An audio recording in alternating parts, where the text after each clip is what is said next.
My dad's been involved with John Wood Community College longer than I have been alive.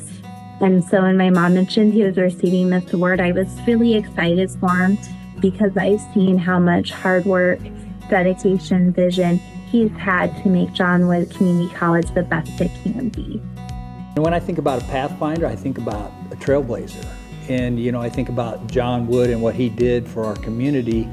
And, what a tribute to Jim Rapp and his service for 50 years to the college as legal counsel to be the first recipient of the Pathfinder, because he was a Pathfinder for this college. John Wood, it's been good that, number one, they've had the continuity of Jim's knowledge, his familiarity with the university, as well as basically just being a problem solver. Because of that, I'm sure he's made it better and stronger than it would have been without him. It really defines Jim's role here. There wasn't a community college. You were cutting the path, literally, to create this entity 50 years ago. And Jim, as he says, was 1 month into his legal career, and all of a sudden he's going to these meetings, and everybody is looking for some guidance in some way, and I think Jim was very instrumental in that. The fact is, there's a huge hunger for higher education that's accessible, local, and not super expensive, that you don't have to go away hundreds and tens of thousands of miles to get. We didn't know that when we started. We didn't know that what we were doing with basically having students go to area colleges wasn't really scalable, because we didn't know what the demand was.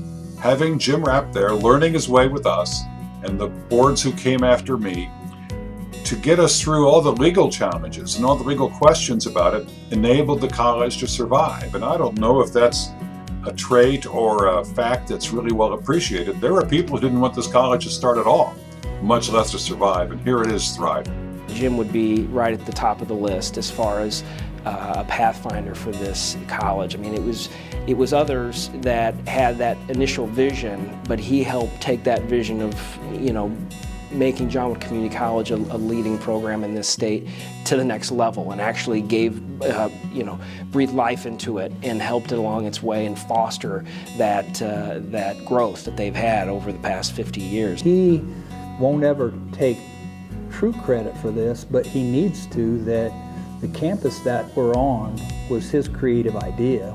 He is the go-to educational lawyer in the Midwest and maybe the nation. He's a creative visionary. I've had the privilege of working closely with Mr. Rapp as JWCC's legal counsel for over 20 years. Throughout this time, his counsel has been invaluable, marked by unwavering passion, dedication, and extensive knowledge of educational law. Yes, Jim, I did read some of those law books when updating them for you. Dad, you've always shown up, dressed out, and participated. Your loyalty, commitment, strategic mind, and general awesomeness is so inspiring to me. I'm proud of the legacy you've built at John Wood, and quite frankly, the fact that that legacy has been built around a goal of increasing access to education. That's one of the things that inspired me personally to dedicate my career to education. Getting to know Martha and Jim, what you realize pretty fast is, first of all, they're both very intelligent people, and they care a lot about this community, just as they care a lot about John Wood. And they're a real team. I mean, they have a lot of shared interest, and they work together, and they're willing to spend their time in basically doing what, to a great extent, only they can do.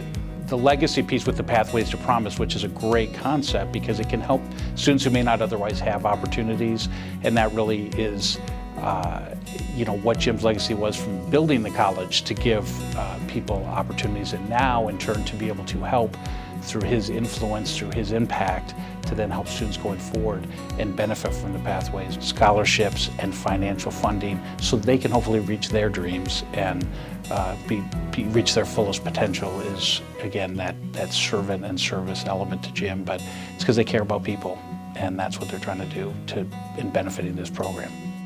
I particularly appreciate it because I'm a first generation college student in my family. It's hard for people whose families have never been to college to get to have that breakthrough, and money's oftentimes a real drawback. When you can take a person basically that is pretty much almost out of poverty and educate them, and then they have an opportunity to go generation after generation of being basically educated and being basically able to be a more effective citizen. So it's really vital and it's really important. It would be a perfect fit for Jim and Martha to pick the Pathways to Promise program to give back to, just given how they've given back in other areas of their life, whether that be in the legal community, helping others, and or in their faith life at St. Peter's, giving back. So that definitely would make sense to be an area they'd want to give back and help those in need. Jim's idea for this whole event this evening was for all of us to contribute to the Pathways to Promise scholarship. And he has been a very generous giver of those needing access to greater education and just to lift their lives for a better tomorrow and a better future. You have been a trusted friend to me, Jim, and to the college for 50 years. I wish you all the best in the years ahead. I'll miss Jim, but I think he'll make himself seen and heard. Well done, Jim. Well done. But what I'm most proud of is the way that my dad has really been a coach and a champion to me. He's helped me when I'm down, he's given me confidence, he's given me courage when I didn't think I had it, and I'm so glad he's my dad and super grateful. Thank you. I just want to say, Dad, congratulations, and I love you and I'm proud of you. I lucked out with you and Mom. I feel that every day.